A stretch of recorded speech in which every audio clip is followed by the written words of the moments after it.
Hello, people. Welcome to Purvi ke Pravachan. Okay. Yeah. So you heard me right. पूर्वी के प्रवचन मैं आपको प्रवचन दूंगी किस पे ह्यूमन रिसोर्स मैनेजमेंट पे क्योंकि हमारा कल ह्यूमन रिसोर्स मैनेजमेंट का एग्जाम है और हमें आता नहीं है और मुझे अकेले पढ़ने में बहुत बोर हो रहा है मेरा मन लग नहीं रहा है मैंने कल से पढ़ाई चालू नहीं की है बट गेस व्हाट हमने नोट्स बना लिए तो हम पढ़ सकते हैं ठीक है एंड क्योंकि हम पढ़ सकते हैं तो हमने सोचा कि हम आपको भी पढ़ाएंगे okay so I do a simple thing this stuff whatever you see over here right ये सारे पॉइंटर्स हैं ठीक है जो मैं यहाँ पे अपने स्क्रीन पे डालती रहूंगी and at the same time these are the explanations जो मैं आपको एक्सप्लेन करूंगी ठीक है let's get started. Okay, guys, starting with the meaning of human resource organization, it refers to planning, organizing, implementing of productive activities within an organization that focuses on translating human beings into useful resources. Okay, this is the meaning. And now let's go to the features of human resource planning. The first feature of human resource planning is human resource planning itself. Yes. It is a process of forecasting an organization's future demand and supply for the right type of people in the right number. It helps the organization to know how many employees exist in the organization. It determines how many employees are required to perform the current job. It also determines the number of employees required for the future jobs. The second feature of this is job analyzation, which basically refers to the process of studying and collecting information relating to the operations and responsibilities of a specific job. And the next process is known as recruitment and selection. Recruitment is basically stimulating the candidates to apply for a job, and selection is identifying the most eligible candidate for the particular job. Next is orientation and placement. Orientation refers to the process of socializing by which organization make employees comfortable at the workplace. Placement refers to matching the requirements of the job with the qualifications of the candidate. The fifth point is training and development. Training refers to imparting specific and necessary skills to an employee to perform a particular job or task at present. Development refers to imparting vast knowledge to an employee to equip him or her for the future job. So basically, training is for the present and development is for the future. And the word we need to remember is imparting. And then we have performance appraisal and job evaluation. Performance appraisal basically refers to a systematic evaluation of an individual with respect to his or her performance of the job. Job evaluation basically refers to a systematic technique to determine the worth of a job. So, performance appraisal is for the individual, and job evaluation is for the job, not for an individual or a person. Employee and employer remuneration is basically the salary and wages which is paid to an employee, and it is paid in return of the service they provide us or they provide the organization. Motivation and communication. Motivation is a process of channelizing a person's inner drive towards the accomplishment accomplishment of goals of an organization. Communication is a process of transmission of ideas, information, orders, and instructions. Then we have better industrial relation. I guess 8 is enough. Yeah, 8 is more than enough.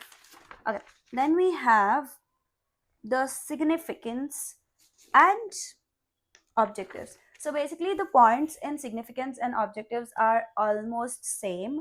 So I'll read out one of them and then you can just put the same points to both the places, right? I'll put the one over here so you can just go through the.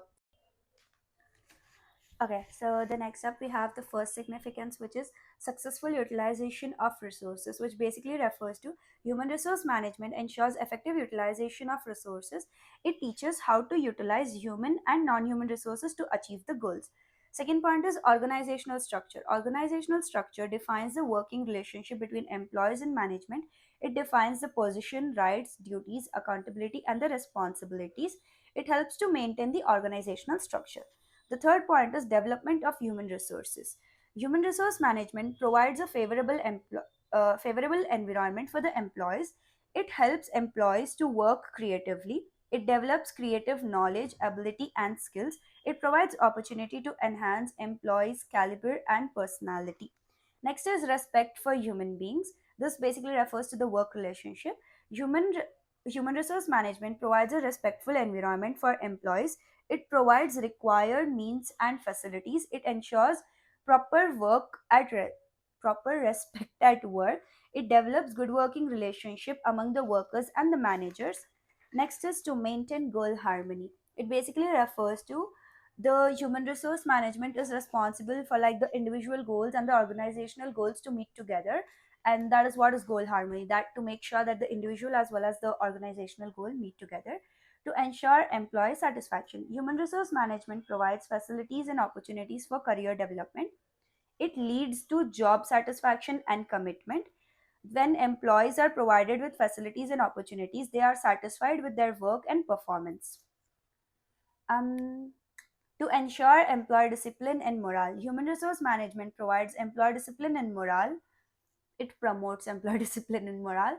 It uses performance based incentives. It ensures appropriate work design and assignment of jobs. Last is to organizational productivity. Human resource management focuses on achieving higher production. It ensures effective utilization of available resources. It leads to enhancement in the organizational goals and objectives. Okay, guys, next up we have the functions of HRM. There are two types of functions, okay? One is managerial function, other one is operative function. Managerial functions basically refers to all the basic activities which is done by the managers to achieve the goal of the organization. Now, first up, we have planning in the managerial functions. Planning basically refers to how many people are to be employed, what are the skills required for the people, what is our recruitment plan, what are the training programs, and what are the future requirement of the employees. It basically involves all these things into it. It also involves the strategies, programs, policies, and procedures. It requires the ability to think, predict, analyze, and take decisions. Okay.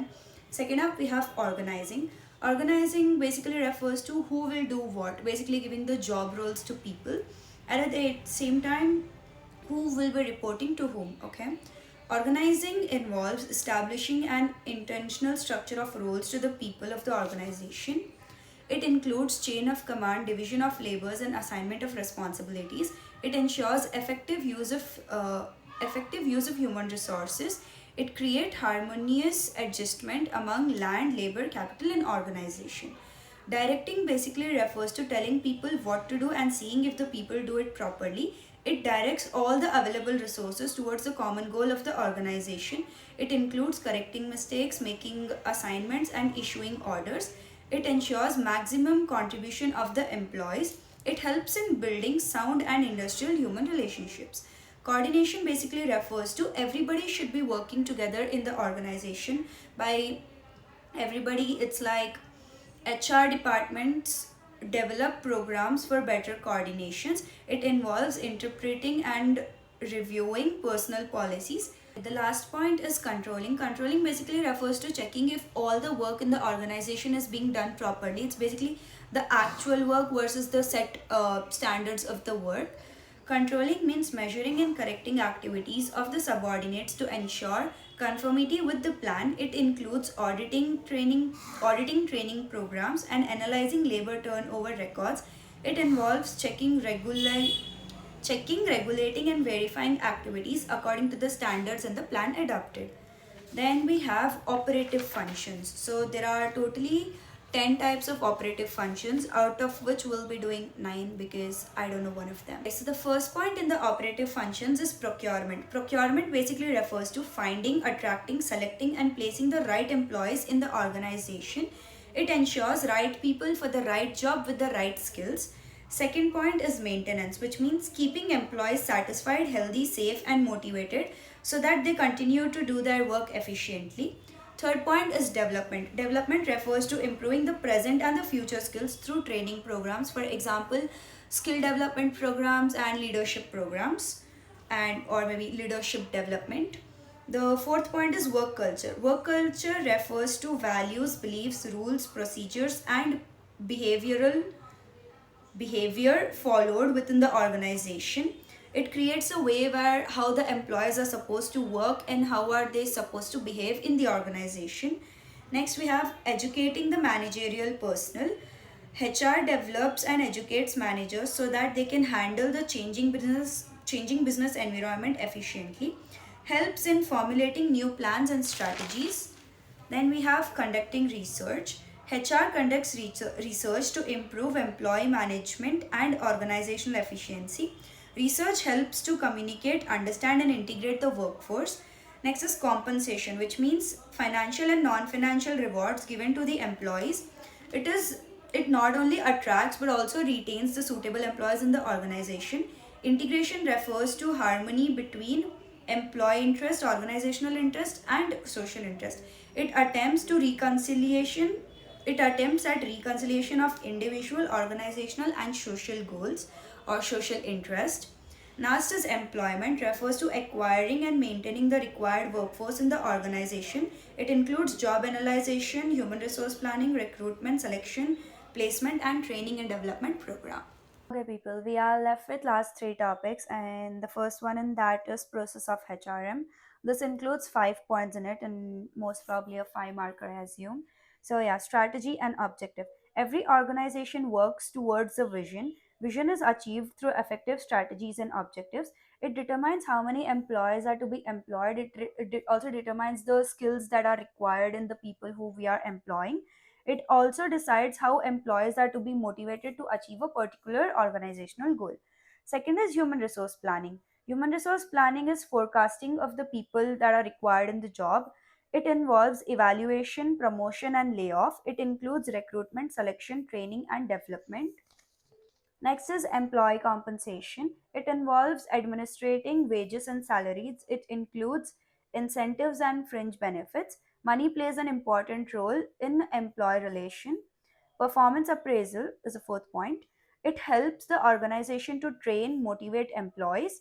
It records employee performance in the work. It ensures organizational goals are achieved effectively. It helps employees know their strength and weaknesses. Last is fifth one is employee retention. It is an important process in human resource management. It is considered it is considered as the other side of HRM.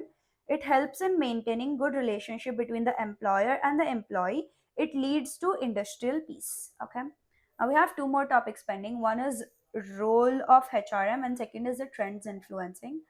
I guess both of them are small. Trends is a bit lengthy, but it's easy peasy. So yeah, Alex. Okay, people. Now for trends influencing and roles of an HR, I'll attach three images. You can just read those, and they are like very easy and self-explanatory.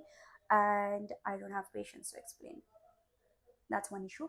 But then yeah, all the thing that I've done right, they're all the explanations. Okay, like the information that you can fill in.